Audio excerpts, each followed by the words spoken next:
પ્રણામ પ્યારે મિત્રો, રામાપીરના પદ ઉપર આપણે વિસ્તારથી ચર્ચા કરી રહ્યા છીએ,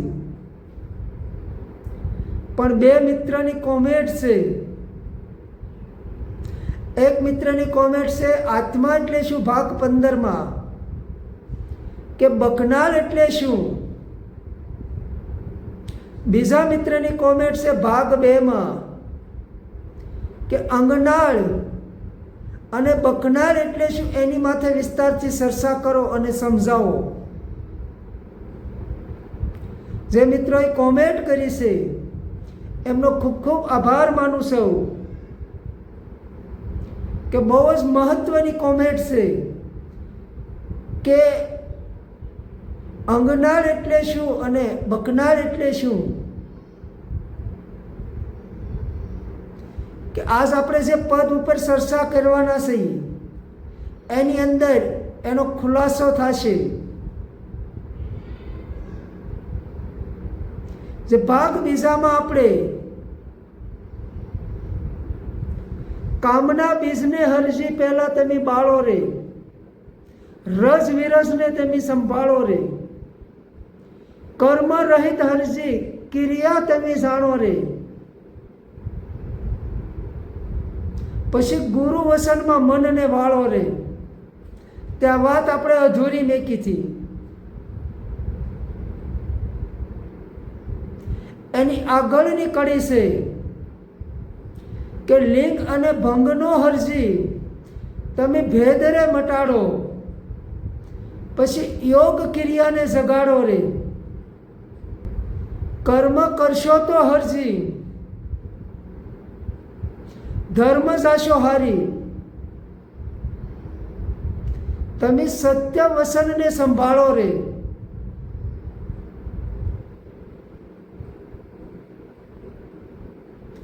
એની આગળની કડી છે કે જતી પુરુષ વગર જામો નહીં જામે રે, જતી પુરુષ વગર હરજી જામો નહીં જામે રે. આ સતી નારી વગર ધર્મ નહીં ચાલે રે.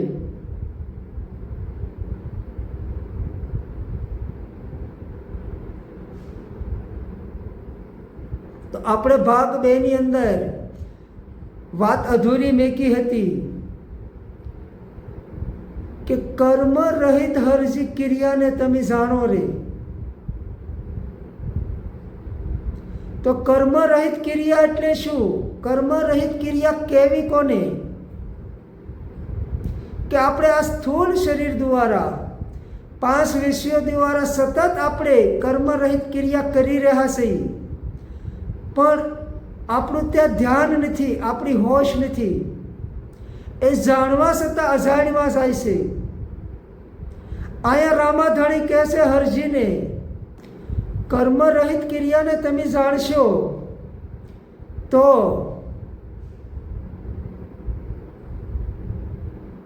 આ ગુરુ વસનને તમે મનમાં વાળી શકશો.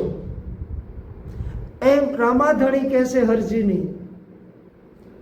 તો કર્મ રહિત ક્રિયા સતત આપણે કરી રહ્યા છીએ. તો કર્મ રહિત ક્રિયા સતત આપણે કરી રહ્યા છીએ.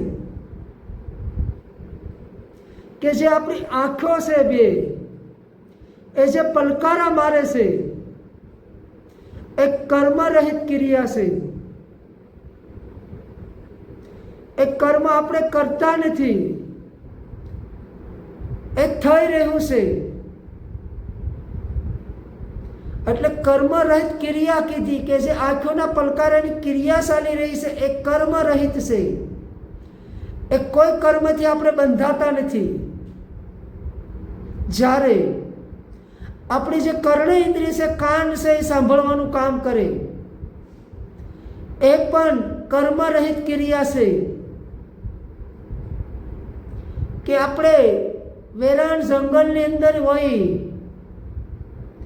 અને કોયલનો અવાજ આપણા કાને પડે, પશુ પક્ષીનો અવાજ જે આપણા કાને પડે, એ કર્મ રહિત ક્રિયા થઈ રહી છે. કે જે આ બ્રહ્માંડની અંદર જે ધ્વનિ ગુંજી રહ્યો છે, જે સંગીત ગુંજી રહ્યું છે, જે તુરિયાનો નાદ છે, તુરાનો નાદ છે, એ આપણા કાનમાં પડે છે, એક કર્મરહિત ક્રિયા છે. કે જ્યારે આપણે નાક દ્વારા સૂંઘવાનું કામ કરીએ છીએ, કે ગંધ હોય તો પણ આપણને એની વાસ આવે છે. કોઈ સારી સુગંધ હોય, ગુલાબની સુગંધ હોય તો પણ આપણે એની વાસ લઈએ છીએ. કે જે નાક દ્વારા આપણે સૂંઘવાનું કામ કરી રહ્યા છે, એ કર્મરહિતની ક્રિયા છે. એ કરવામાં નથી આવતી, એ પ્રકૃતિની કૃપાથી થાય છે, એ પ્રકૃતિની દેન છે. કે જ્યારે આપણું શરીર છે એને એક પવનનું ઝોકું આવે અને સ્પર્શ કરે, પવનની ફટકી આવે અને આપણા શરીરને સ્પર્શ કરે, અને જે અનુભૂતિ થાય છે એ કર્મરહિત ક્રિયા છે. કે જે આપણે શ્વાસ આપણી અંદર ચાલી રહ્યો છે, શ્વાસ આવે છે અને જાય છે, એ કર્મ નથી, એ કર્મરહિત ક્રિયા છે. એને આપણે કરવામાં નથી આવતી, એ પ્રકૃતિની કૃપા છે, એ પ્રકૃતિની દેન છે, એ કર્મરહિત ક્રિયા છે.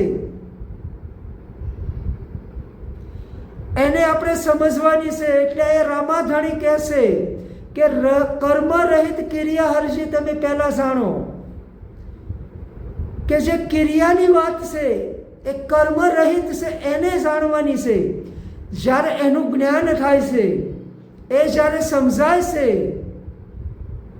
ત્યારે ગુરુ વસનને મનમાં વાળવાનું છે. ત્યારે ગુરુ વસન મનમાં વળે છે. અહીંયા આપણે લાખા લોયણની એક વાત કરીશું. કે લોયણ માં છે, લોયણ માતા છે, એ લાખાને કહેશે કે હેજી લાખા, તમે ધ્યાનમાં બેસો અને ધણીની આરાધ કરો. હેજી લાખા, તમે ધ્યાનમાં બેસો અને ધણીને આરાધો. પછી આ મંડળાને પવનમાં બાંધો રે. અહીંયા લોયણમાં લાખાને કહેશે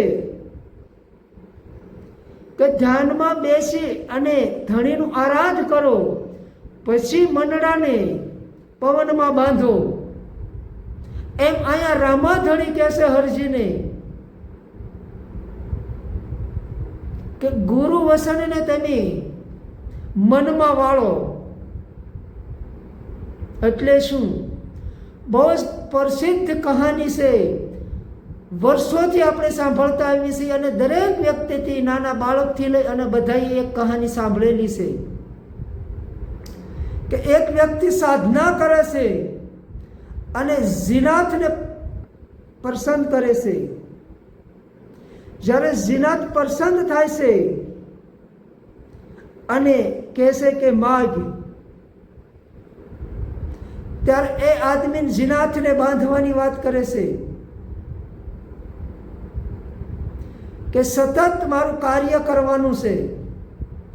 ત્યારે ઝીનાથ હા પાડે છે, પણ એક શરત કહે છે, બતાવે છે કે એની એક શરત છે કે જ્યારે મને કામ નહીં સોંપવામાં આવે ત્યારે હું તારો વિનાશ કરીશ. મને સતત કામ આપવું પડે. અને એ આદમી કબૂલ થાય છે. અને એ આદમી એક લાકડાનો થંભ ખોડે છે અને ઝીનાથ આગળ કામ કરાવે છે. જ્યારે કામ ખૂટી જાય ત્યારે એ થાંભલા માથે સડવાનું અને ઉતરવાનું કામ સોંપે છે. કે આપણા શરીરની અંદર જે શ્વાસ રૂપી થંભ છે, એમાં મનને બાંધવાની વાત છે. એમાં મનને કામે લગાડવાની વાત છે કે પવનમાં મન બાંધો રે. કે જ્યારે મનને કોઈ કામ ન હોય ત્યારે આપણો વિનાશ કરે છે.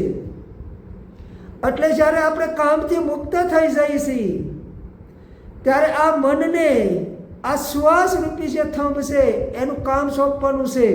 ઉપર જાય અને નીચે આવે, ઉપર જાય અને નીચે આવે. એટલે રામાધણીએ કીધું કે આ ગુરુ વસનને મનમાં વાળો.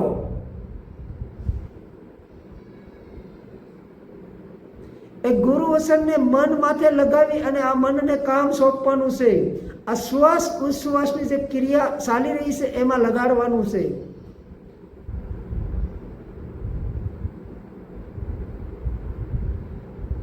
અને આગળ રામાધણી કહેશે કે લિંગ અને ભંગનો હરજી તમે પેલો ભેદ મટાડો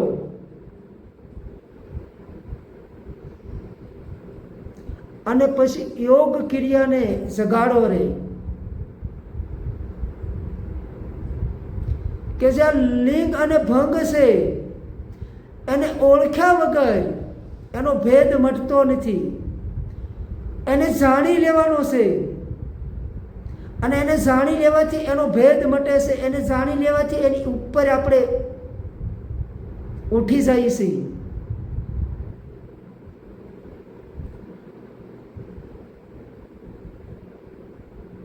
તો આ લિંગ અને ભંગ શું છે?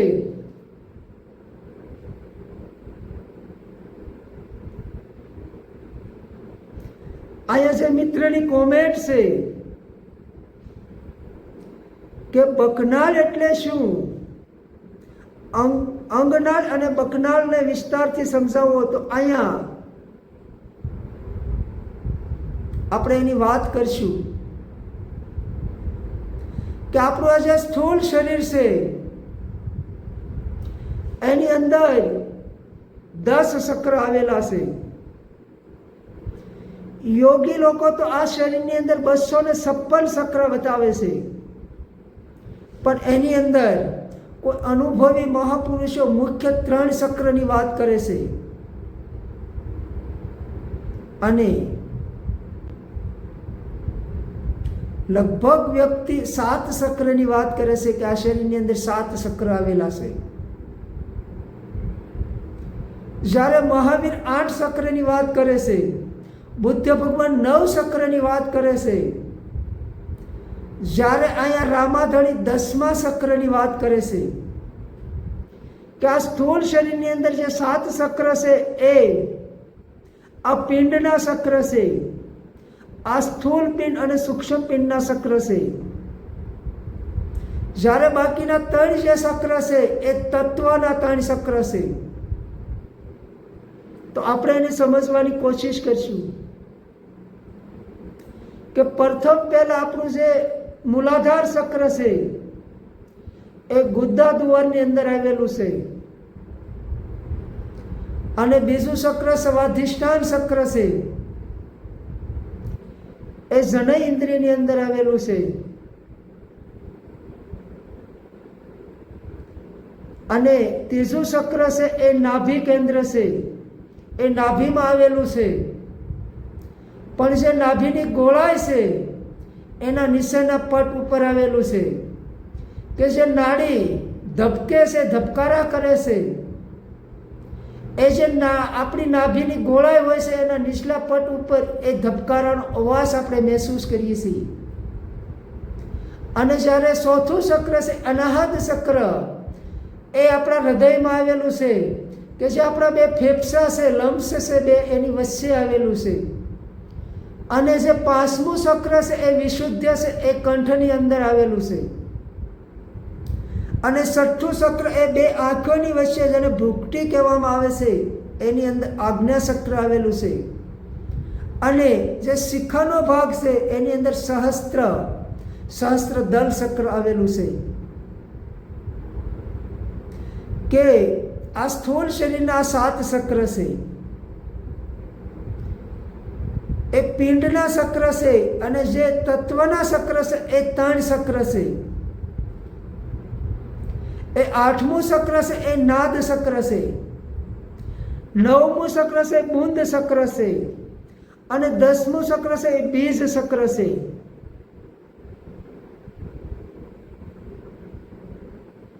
અહીંયા જે જૂના ધર્મની વાત છે, વડા ધર્મની વાત છે, જે નિજ્યા પંથની વાત છે, એની અંદર બીજનો મહિમા છે.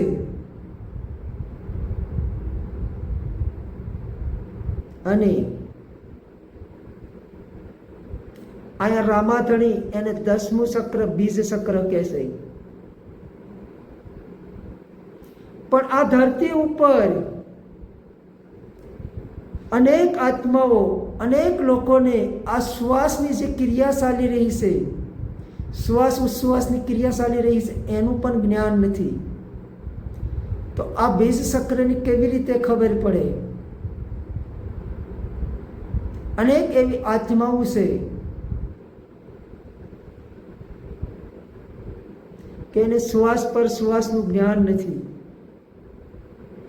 અહીંયા ઘણા અનુભવી મહાપુરુષો આ 3 ચક્રનું સ્થાન બતાવે છે કે જે 7મું ચક્ર છે એની ઉપર 8મું ચક્ર આવેલું છે, અને 8મા ચક્રની ઉપર 9મું ચક્ર આવેલું છે, અને 9મા ચક્ર જે છે એની ઉપર 10મું ચક્ર આવેલું છે. ઘણા બધા મહાપુરુષો કે જે આજ્ઞા ચક્ર છે એ આજ્ઞા ચક્રની પાછળ કે અહીંયા એ બિંદુ ચક્ર આવેલું છે એવું પણ બતાવે છે. આજે આપણે એની વિસ્તારથી ચર્ચા કરશું કે એ 3 ચક્ર જે છે તત્વના ક્યાં આવેલા છે. કે જે નાદ ચક્ર છે એ અહીંયા આવેલું છે. કે જે આપણી ખોપરી છે એક બ્રહ્માંડ છે, એ બ્રહ્માંડ છે, બ્રહ્માંડનો ભાગ છે, એની મધ્યમાં એ નાદ ચક્ર આવેલું છે. અને જે લોકો ધ્યાન કરે છે, જે લોકો અભ્યાસ કરે છે, ભજન કરે છે, આપણે જેની ભજનની વાત કરીએ છીએ કે ભજન ભીતર કરવાની વસ્તુ છે, બહાર ગાવાની વસ્તુ નથી, તો ભજન તો બહુ દૂરની વાત છે, એની પણ આપણે ચર્ચા કરીએ છીએ. પણ જે લોકો ધ્યાની છે, આત્મા ખોજી છે, આધ્યાત્મિક માર્ગની અંદર યાત્રા કરે છે, અને ધ્યાનની અંદર જ્યારે ગહેરાઈમાં જાય છે ત્યારે એને પ્રથમ અનુભવ જે થાય છે એ નાદનો અનુભવ થાય છે. એ જે નાદનો અનુભવ છે એ આજે આપણી કર્ણ ઇન્દ્રિય છે, કાન છે, એની દ્વારા સંભળાતો નથી. એ આપણા જે કાન છે એની કેપેસિટી પૂરી થઈ જાય છે, એની પરની વાત છે. કે જે અનુભવી પુરુષો છે, ધ્યાનની ગહેરાઈમાં ગયા છે, એની અનુભૂતિ છે, એ મારી વાતને સમજી શકશે. કે જ્યારે ધ્યાનની ગહેરાઈમાં જાય છે અને એક સન્નાટાનો અનુભવ થાય છે, એ સન્નાટા પછી શૂન્ય સ્થિતિ આવે છે. જે આપણી કર્ણ ઇન્દ્રિય છે એ જે ધ્વનિ સાંભળતો બંધ થઈ જાય છે, એ જ્યારે આપણા કાન દ્વારા આપણે જે ધ્વનિ સાંભળી રહ્યા છીએ એમાં જ્યારે આપણું ધ્યાન લાગે ત્યારે એક વિસ્ફોટ થાય છે, એક સન્નાટાનો અનુભવ થાય છે. અને એ સન્નાટા પછીની યાત્રા છે એ અનહદ નાદ સંભળાય છે.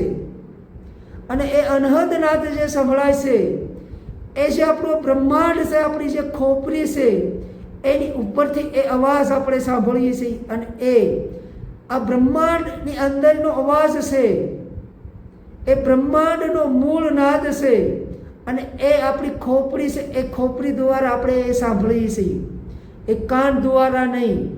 પણ જે લોકોએ ધ્યાનની અનુભૂતિ કરી છે એ લોકો સમજી શકે. એ આપણું જે નાદ ચક્ર છે એ મધ્યમમાં આવેલું છે, અને પછી એની પાછળ એ બુંદ ચક્ર છે. એ બુંદ ચક્ર એ પ્રકાશનું ચક્ર છે. અને જે 10મું ચક્ર છે એ શિખાની અંદર છે, એ બીજ ચક્ર છે.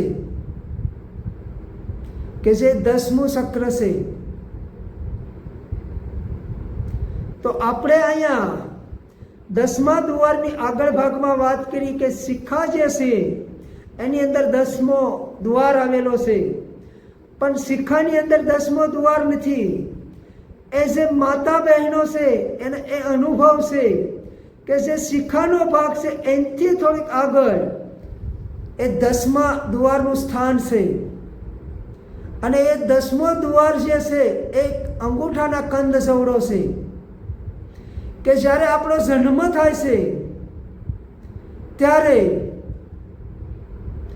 એ 10મો દ્વાર છે એ ધબકતો હોય છે અને એક અંગૂઠાના કંદ જેવડો હોય છે કે જ્યાં અંગૂઠો મેકવામાં આવે તો એ અંગૂઠા જેવડો અહીંયા એક ખાડો હોય છે અને એ ધબકતો હોય છે, એ ધબકારાનો પણ અનુભવ થાય છે. પણ ધીરે ધીરે ઉંમર થતા એ ગેપ છે એ પુરાઈ જાય છે અને એક સોની અણી જેવડો 10મો દ્વાર રહી જાય છે કે જે 10મો દ્વાર છે યોગી પુરુષો એ પ્રાણને ત્યાં લઈ જાય છે અને જ્યારે 10મા દ્વારે પ્રાણ લઈ જવામાં આવે ત્યારે આ શરીરને કોઈ અન્ન પાણીની જરૂર પડતી નથી. એ અનુભવી મહાપુરુષો એની માથે પ્રયોગ પણ ઘણા બધા કર્યા અને આપણને પણ એ વાતની ખબર છે કે કયાક મહાપુરુષો અન્ન પાણી વગર જીવી શકે છે. પણ આ જે 10મો દ્વાર છે એ અંગૂઠાના કંદ જેવડો કેમ આપવામાં આવ્યો? નાનો નહીં અને મોટો નહીં, દરેક વ્યક્તિને એ અંગૂઠાના કંદ જેવડો હોય છે. એનું પણ કારણ છે એ આ પ્રકૃતિની કૃપા તમે જોવો કે આ જે બ્રહ્માંડની રચના છે એ કેટલી રહસ્યવાળી છે કે 10મો દ્વાર જે છે એની અંદર આપણા પૂર્વ ભવના સંસ્કારો પડેલા છે, એની અંદર ભૂત ભવિષ્યના સંસ્કારો પડેલા છે, એની અંદર વસિયત છે, માતા પિતાના સંસ્કારો છે, એની અંદર આપણા જે પૂર્વ ભવના સંચિત કર્મો છે એનો સંગ્રહ છે અને એ જે માતા પિતાના સંસ્કારોનું એ ભંડાર છે એ આપણને વસિયતમાં મળે છે. અને જ્યારે આપણે એ વારસામાં મળે છે ત્યારે એ અંગૂઠાની ફિગરની જરૂર પડે છે. અંગૂઠાની ફિગર વગર આપણને વારસો મળતો નથી. એ બહુ જ મહત્વની વાત છે કે આપણા 10મા દ્વારની અંદર જે સંસ્કારો છે, જે સંચિત કર્મો છે, એ સંચિત કર્મો આપણા સંયમના છે, પોતાના છે અને એની એક ડિઝાઇન બને છે અને એ ડિઝાઇન છે એ આપણી આ ફિગર પ્રિન્ટની અંદર છે કે જે મારી ફિગર પ્રિન્ટ છે એ મારા સંચિત કર્મોની ડિઝાઇન છે. એટલે જે મારી ફિગર પ્રિન્ટ છે એ કોઈને મળતી નથી, એ પ્રકૃતિની કૃપાથી એ મળે છે.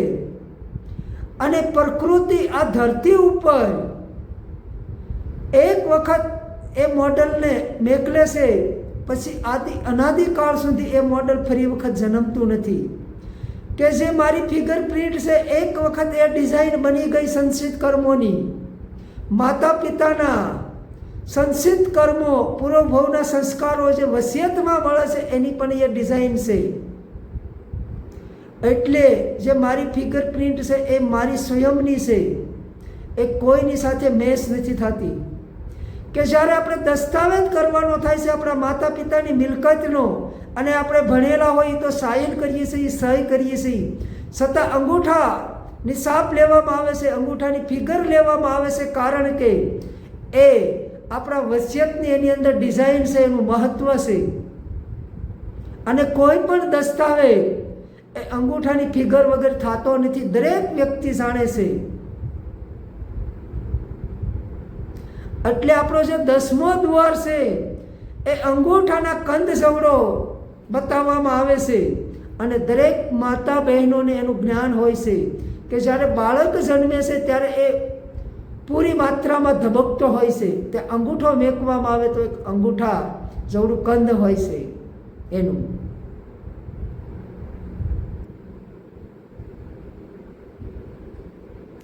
અહીંયા આપણે મૂળ વાત હતી કે 10મું જે ચક્ર છે બીજ ચક્ર છે. હવે બીજ ચક્રના આપણે દર્શન કરવા હોય બીજ ચક્રમાં આપણે વાસ કરવો હોય, બીજ ચક્રની આપણે અનુભૂતિ કરવી હોય, તો અહીંયા રામાધણી કહેશે કે લિંગ અને ભંગનો હરજી તમે ભેદરે પહેલા મટાડો અને યોગ ક્રિયાને તમે જગાડો રે. કે જ્યારે માના ગર્ભની અંદર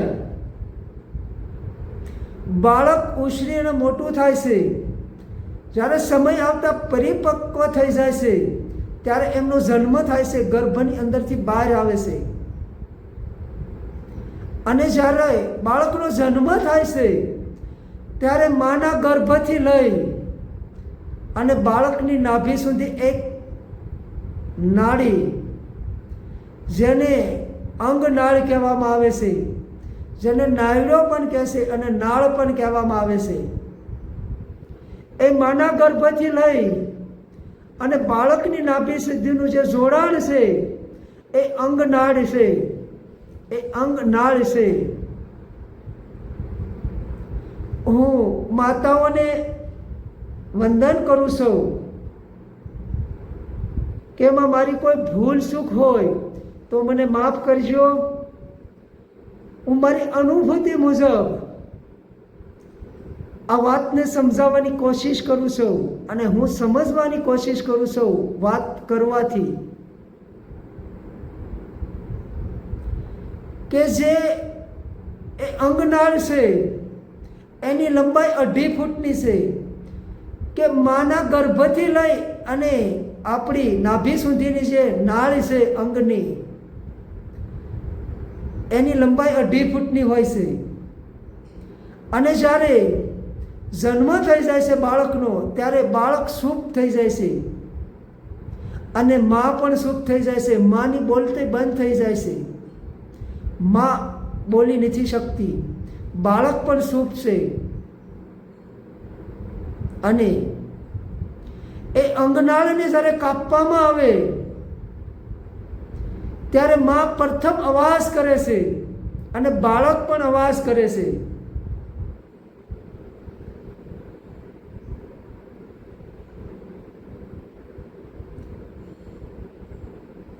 એ જ્યારે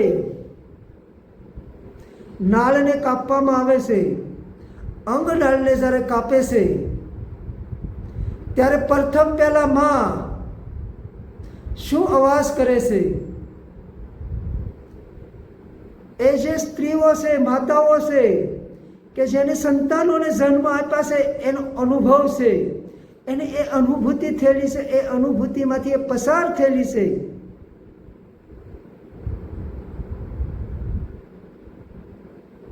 કે જ્યારે પ્રસવ પીડા છે, એક મોટી પીડા બતાવવામાં આવે છે કે એનાથી મોટી કોઈ પીડા નથી. અને જ્યારે માં પ્રસવ પીડામાંથી ગુજરે છે અને બાળકનો જન્મ થઈ જાય છે, ત્યારે શાંત થઈ જાય છે. એ બોલતી બંધ થઈ જાય છે, કારણ કે એ નાળ છે, એની અંગનાળ છે, એ બાળકની સાથે જોડેલું હોય છે, જોડેલી હોય છે. અને બાળક પણ સૂપ હોય છે. જ્યારે એ અંગનાળ કાપવામાં આવે ત્યારે માં બોલે છે કે એ માં, ઓય માં. એ જે અવાજ છે, એ અવાજનો ઉપયોગ આપણે દરેક કરીએ છીએ, માતાઓ નહીં. કે જ્યારે બહારી જગતની અંદર આપણને જ્યારે સંકટ પડે, કોઈ અકસ્માત થાય, ત્યારે આપણી નાભીમાંથી નીકળે છે એ માં, એમ અવાજ નીકળી જાય છે. એ આ બ્રહ્માંડનો મૂળ ધ્વનિ છે, એ અકાર છે, ઉકાર છે અને મકાર છે, એ ઓમકાર છે. કે જ્યારે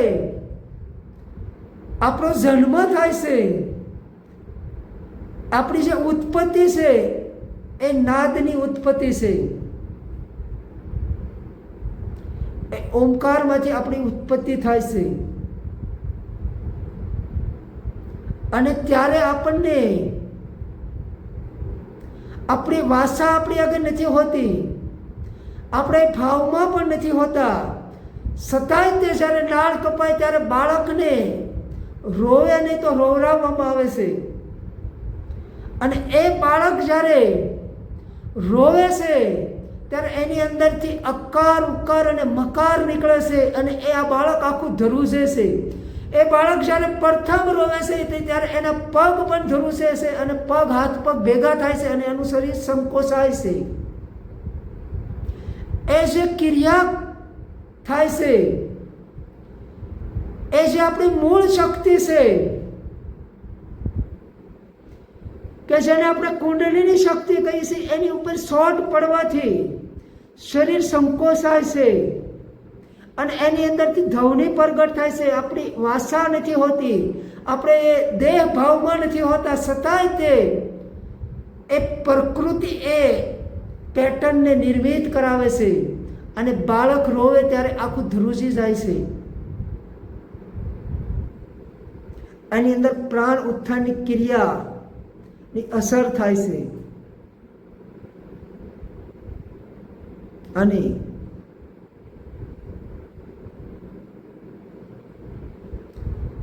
જે આપણે અંગનાળની વાત કરી તો બકનાળ એટલે શું? કે જે બકનાળ છે એ સ્ત્રીઓની અંદર અંતરકોષની અંદર આવેલી છે, એ નિરાકાર છે કે જેને આપણે જોઈ શકતા નથી. જ્યારે પુરુષોની અંદર એ બહારથી છે, જેને જનય ઇન્દ્રિય કહેવામાં આવે છે, એ બકનાળ છે અને એનું જોડાણ છે એ સુષુપ્ણાની સાથે છે, આપણી સુષુપ્ના નાડીની સાથે છે, જે બકનાળનું જોડાણ છે. કે પુરુષોની અંદર એ સાકાર સ્વરૂપ ગણવામાં આવે છે અને સ્ત્રી એ નિરાકાર સ્વરૂપ ગણવામાં આવે છે. અહીંયા રામાધણી કહેશે હરજીને કે લિંગ અને ભંગનો હરજી તમે ભેદરે મટાડો. આગળ પણ વાત કરી કે રજ વિરજને તમે સંભાળો, કે જે આપણી બકનાળ છે એ બકનાળની અંદર બીજ રહેલું છે. કે આપણી જે મૂળ શક્તિ છે રજ અને વિરજ એ બકનાળની અંદર રહેલી છે. એ શક્તિ જેને સાયન્સ શુક્રાણુ કહેશે, યોગની ભાષામાં એને રસ અને વિરસ કહેવામાં આવે છે. જ્યારે વડા ધર્મની અંદર નિજ્યા પંથની અંદર એને બીજ કહેશે. એ જે મૂળ બીજ છે એ બકનાળની અંદર છે. અને રામાધણી હરજીને કહેશે કે લિંગ અને ભંગનો હરજી તમે ભેદરે મટાડો અને પછી યોગ ક્રિયાને જગાડો. કે યોગ ક્રિયા દ્વારા અગ્નિને જાગૃત કરવાનો છે એમ રામાધણી ઉપદેશ આપે છે. કે આ દુનિયાની અંદર, આ બ્રહ્માંડની અંદર શુદ્ધમાં શુદ્ધ વસ્તુ હોય તો એ અગ્નિ છે. અગ્નિથી શુદ્ધ કોઈ વસ્તુ નથી. અને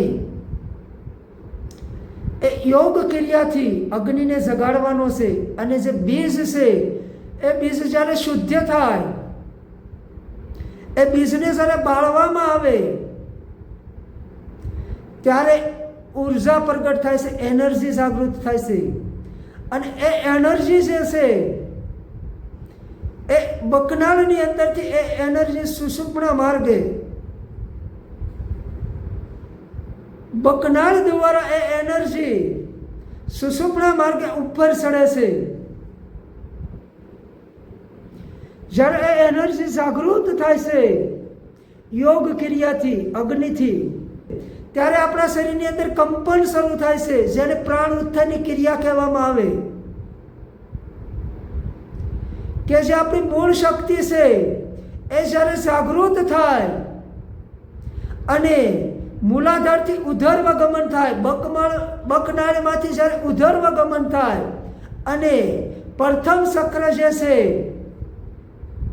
સ્વાધિષ્ઠાન ચક્રનું છેદન કરે ત્યારે આપણા શરીરની અંદર કંપન શરૂ થાય છે, કે જેને આપણે અવતાર કહીએ છીએ, કે ભુવા લોકો જે માતાજી આવે છે અને ધૂણે છે, એ 1002 વ્યક્તિને કુદરતી રીતે શક્તિ હોય છે અને એ ધૂણતા હોય છે, એની અંદર અવતાર આવતો હોય છે, એને એનું જ્ઞાન નથી. એક મહાન વ્યક્તિ છે, એની અંદર એક મહાન સંભાવના પડેલી છે. એને જો સાસો માર્ગ મળી જાય તો એ આ બીજના દર્શન કરી શકે છે, પણ એ અજ્ઞાનતાના અંધકારમાં એ શક્તિનો નાશ કરી નાખે છે અને અંતે એને ભગંદર થાય છે. ભગંદર મતલબ કે જે ગુંદા દ્વારનું કેન્સર છે, એ જે લોકોને પ્રાણ ઉત્થાનની ક્રિયા થતી હોય છે, એ લોકોને 100માંથી 98% એ પ્રાણ ઉત્થાનની ક્રિયા થવાવાળાને ભગંદરની બીમારી થાય છે. એટલે જ તે ઋષિ મુનિઓએ એક થિયરી બતાવેલી છે, એની પણ આપણે આગળ ચર્ચા કરીશું વિસ્તારથી. પણ એની અંદર જેને અવતાર આવે છે, જેને પ્રાણ ઉત્થાનની ક્રિયા શરૂ થાય છે, કુંડલીની શક્તિ જાગૃત થઈ અને ઉપર ઉધર્વ ગમન થાય છે, ત્યારે એને દૂધ પાવામાં આવે છે. એ બહુ જ મહત્વની વસ્તુ છે કે દૂધ પાવાથી કુંડલીની શક્તિ એ શાંત થઈ જાય છે. અત્યારે તો લોકો પાણી પીને અને શાંત કરી દેશે, પણ આપણી મૂળ વાત હતી કે જે બકનાર છે એ સ્ત્રી હોય કે પુરુષ હોય, સતી સતી હોય, એમાં કોઈ ભેદ નથી. એ બકનાળ દ્વારા સ્ત્રી પણ સુષુપ્ના માર્ગે ચડી શકે છે અને પુરુષ પણ સુષુપ્ના માર્ગે ચડી શકે છે. એ મૂળ આધાર છે બકનાળી. એ બકનાળથી આપણે યાત્રા શરૂ કરવાની છે અને એ ઉધર્વ ગમન જ્યારે એ ઉર્જા થાય છે, એ શક્તિ થાય છે, ત્યારે આપણા શરીરની અંદર કંપન આવે છે. અને એ કંપન આવવાનું કારણ કે આપણું જે મેરુદંડ છે, આપણો જે કરોડરજ્જુ છે, એની અંદર એક રસ રહેલો છે અને એ રસ દ્વારા આ ઉર્જા ઉપર ચડે છે અને જ્યારે કંપન શરીર કરે છે, અતિ કંપનથી એની અંદર ઉર્જા એક તરંગ પેદા થાય છે અને એ જે તરંગ છે, એ તરંગ જે રસની તરંગ છે, એ આ શક્તિને ઉપર જવામાં સહયોગ કરે છે. કે જે સુષુપ્ના માર્ગ દ્વારા એ 10મા દ્વારમાં જઈ શકાય છે. કે જે ઈંડા નાડી છે, એ શક્તિ સ્વરૂપ ગણવામાં આવે છે. ધ્યાનથી સાંભળજો, બહુ જ મહત્વની વાત છે કે જે પિંગલા નાડી છે, એ શિવ સ્વરૂપ ગણવામાં આવે છે અને જે સુષુપ્ના નાડી છે, એ શિવ તત્વ છે. કે જ્યારે આપણી ઈંડા નાડી શરૂ હોય છે, ત્યારે આપણને રમત કરવાનું મન થાય છે. થોડુંક ધ્યાન દેજો કે જ્યારે આપણી ઈંડા નાડી શરૂ હોય છે, ત્યારે આપણી અંદર આનંદ જાગૃત થાય છે, આપણે પ્રફુલ્લિત હોઈએ છીએ, આપણને રમત કરવાનું મન થાય છે, આપણે ખુશ હોઈએ છીએ. અને જ્યારે પિંગલા નાડી શરૂ હોય છે, ત્યારે આપણી અંદર ભૂખ લાગે છે, આપણને ખાવાનું મન થાય છે અને જ્યારે સુષુપ્ના સવાર શરૂ થાય ત્યારે કરવાનો છે અભ્યાસ. બરાબર ધ્યાન દેજો કે જ્યારે આપણી ઈના નાડી શરૂ હોય ત્યારે આપણે પ્રફુલ્લિત આનંદિત હોઈએ છીએ અને રમત કરવાનું મન થાય છે. અને જ્યારે આપણે સૂર્ય સવાર શરૂ હોય, સૂર્ય નાડી શરૂ હોય, આપણી પિંગલા નાડી શરૂ હોય ત્યારે આપણને ભૂખ લાગે છે અને આપણને ખાવાનું મન થાય છે. સૂર્ય નાડીની અંદર ખાવાથી પાચન સંપૂર્ણ થઈ જાય છે, 100% પાચન થઈ જાય છે. અને સંપૂર્ણ પાચન થાય છે તો આપણી અંદર શક્તિ જાગૃત થાય છે. એ અન્નની શક્તિ છે, એ મૂળ શક્તિ છે, પ્રાણ ઉર્જા છે આપણી. એ પ્રાણ ઉર્જા જ્યારે પૂર્ણ પાચન થવાથી પ્રબળ માત્રામાં શક્તિ જાગૃત થાય છે. એ સુષુપ્ના માર્ગે અધર ચડે છે, ઉધર્વ ગમન થાય છે. એનો અભ્યાસ કરવાનો છે. એમ ગંગા સતી પણ પાનબાઈને કહેશે કે આનો સતત કરવો પડે છે અભ્યાસ, નિત્ય અભ્યાસ કરવો પડે છે. દરેક સંતો અભ્યાસની વાત કરે છે, પણ આપણે અભ્યાસને છોડી અને ભજનની વાત કરીએ છીએ. એટલે જે આગળની વાત છે, બહુ દૂરની વાત છે, એવું આપણે એને પકડવાની કોશિશ કરીએ છીએ. ભજન કરવાની વાત કરીએ છીએ. અભ્યાસ કરવાનો છે અને અભ્યાસ થકી ભજનની પ્રાપ્તિ થાય છે.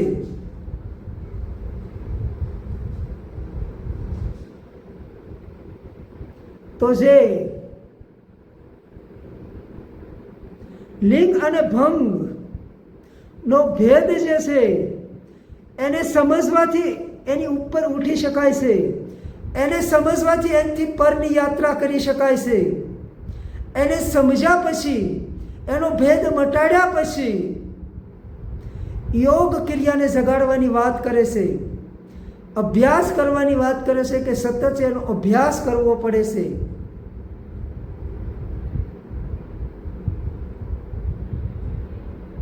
અને એ વાત દ્વારા આપણે બીજને સમજવાની કોશિશ કરી રહ્યા છીએ, વસનને સમજવાની કોશિશ કરીએ છીએ શબ્દો દ્વારા. કે આ જમા જાગરણનો જે મહિમા છે એને સમજવો હોય તો અગમ ભેદને જાણવું પડે. આ ગમ નિગમની જ્યારે આપણને જાણ થાય, આ જૂના ધર્મના મર્મને જ્યારે આપણે સમજી લઈએ,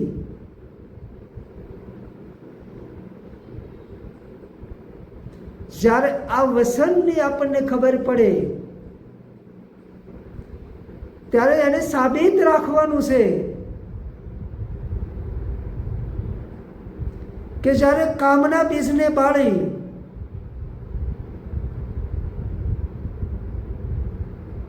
અને રસ વિરસને સમજવાની વાત છે કે રસ વિરસ જ્યારે સમજાય કે રસ વિરસ એ જતી સતીની અલગ ઘટના છે, પણ એ અલગ નથી, એ એક છે. એ શુક્રાણુ છે, જે મૂળ ધાતુ છે, જે મૂળ શક્તિ છે, એ એક છે, એ અલગ નથી. અને એને સમજ્યા પછી આ લિંગ અને ભંગના ભેદને જાણવાનો છે. એ પણ અલગ નથી, એક સાકાર છે અને એક નિરાકાર છે. એને જાણવાથી એની આપણને અનુભૂતિ થાય કે જેમ શુક્રાણુ એક છે એમ લિંગ અને ભંગ એ ભીતરી ઘટનાની અંદર એ બકનાળ છે. અને એ બકનાળની અંદર મૂળ શક્તિ રહેલી છે, જે સુષુપ્ત શક્તિ છે. અને એને જાણ્યા પછી યોગ ક્રિયા જગાડવાની છે, અભ્યાસ ચાલુ કરવાનો છે. અને અભ્યાસની અગ્નિ દ્વારા એને બકનાળમાંથી સુષુપ્નાના માર્ગે ઉધર્વ ગમન કરવાની છે શક્તિને. અને એ મૂળ સુરતા છે, એ સુરતા એટલે એ સતી છે. અને 10મા દ્વારની અંદર જે શબ્દ છે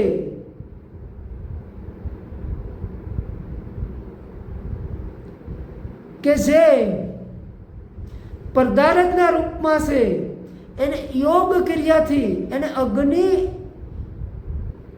જગાડી અને એક પદાર્થમાંથી એક કંપન દ્વારા એક તરંગ ઉત્પન્ન થાય છે. અને એક જે તરંગ છે એ ઉર્જા છે, અને ઉર્જા છે એ શબ્દ છે. એ જ્યારે શબ્દનું મિલન થાય છે, એને સુરતા અને શબ્દનું જે મિલન થાય છે,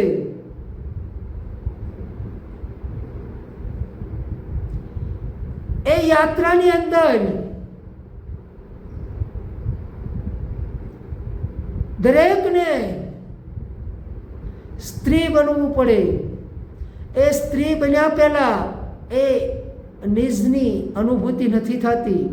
એ પુરુષ હોય છે, પુરુષને પણ સ્ત્રી બને તો જ તે સુષુપ્નાની અંદર એનો પ્રવેશ થાય છે. એટલે એ વાત કરી શબ્દની, શબ્દના મિલનની જે વાત છે કે જ્યારે સુષુપ્નાનો માર્ગ છે એક જ માર્ગ છે, એની સિવાય કોઈ માર્ગ નથી આધ્યાત્મિકની અંદર. કે જ્યારે 3 ઘટના ઘટે કે અતિ ભય, અતિ દુઃખ અને પ્રેમની જાગૃતિથી આપણી અંદર એક ભક્તિ જાગૃત થાય છે. પ્રેમ યાને ભક્તિ. અને એ પ્રથમ અનુભૂતિ છે, પ્રથમ એ ભક્તિની અનુભૂતિ છે, પ્રેમની અનુભૂતિ છે. કે દરેક વ્યક્તિને પ્રેમમાં આવવું પડે તો જ સુષુપ્નાની અંદર પ્રવેશ થાય છે.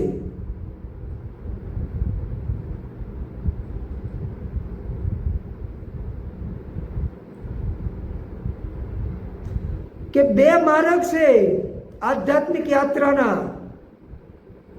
એક સંકલ્પનો માર્ગ છે અને એક સમર્પણનો માર્ગ છે. સમર્પણ યાની સ્ત્રી, સંકલ્પ યાની પુરુષ.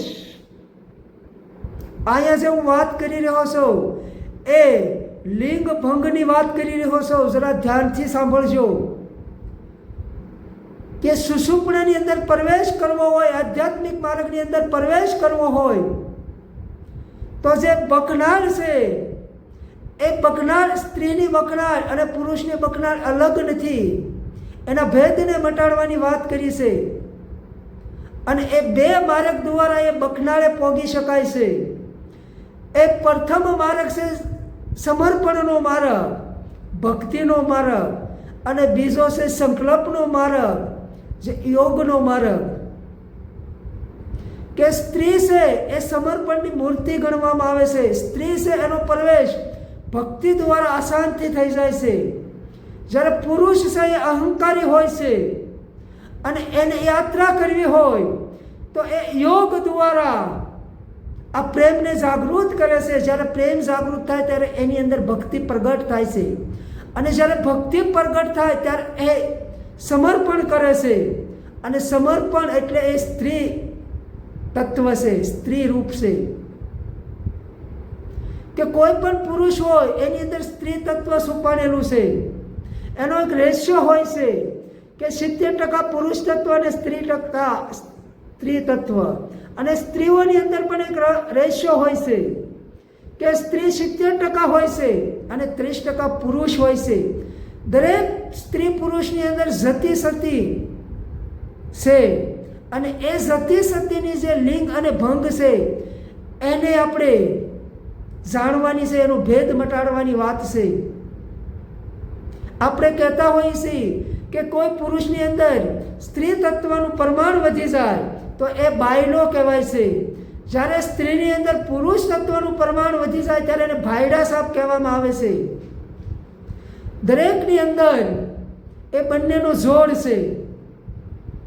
અને એ જે છોડ છે એને ઓળખવાનો છે. કે જે ધ્યાની લોકો છે, જે અભ્યાસ કરે છે, અભ્યાસ કરવાનો મતલબ છે કે આપણી અંતરપટની અંદર અંતર ઘટના જે ઘટે છે એ એક મહાસંભોગની ઘટના છે. કે એ સતી અને સતીની સંભોગની વાત છે. કે જે કામથી રામ તરફ ઉઠવાની વાત છે. કે બાહરી જગતની અંદર જે સ્ત્રી પુરુષો સંભોગ કરે છે એ ક્ષણિક સુખ છે. જ્યારે ભીતરની અંદર જ્યારે સુરતા અને શબ્દના મિલનની વાત છે એ એક મહાસંભોગની વાત છે. અને એની અંદર જે આનંદની પ્રાપ્તિ થાય છે એ અખંડ આનંદની પ્રાપ્તિ છે. એ આઠે પર આનંદની પ્રાપ્તિ થાય છે.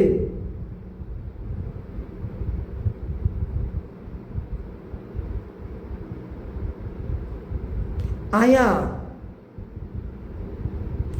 રામાધણી બહુ વિસ્તારથી સમજાવે છે કે જે ભજન છે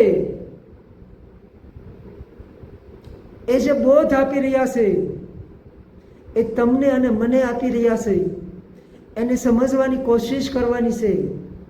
અને પછી રામાધણી કહેશે કે કર્મ કરશો તો હરજી, ધર્મ જાશો હારી.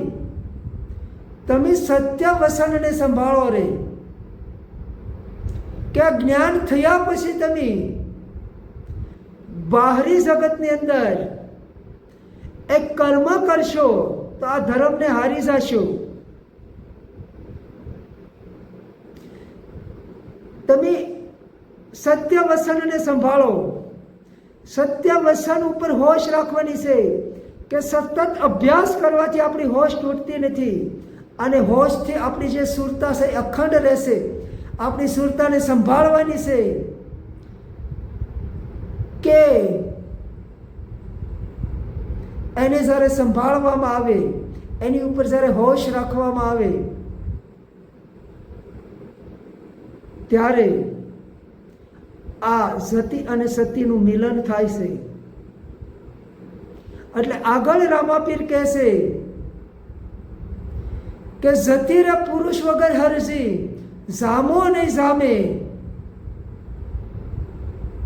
અને સતી નારી વગર ધર્મ નહીં ચાલે રે.